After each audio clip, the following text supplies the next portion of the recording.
એત ધર્મ તુ સત્કર્મમ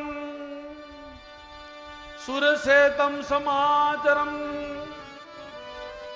હે નારદજી, તું સત્કર્મ કરો તો જ્ઞાન ને વૈરાગ્ય બે જાગશે.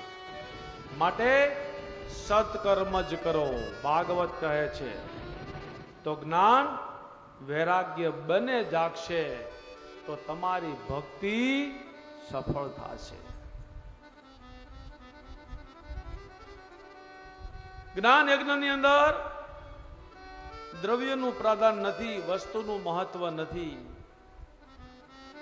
એમાં કેવલ સત્સંગ જ્ઞાન બતાવ્યો છે.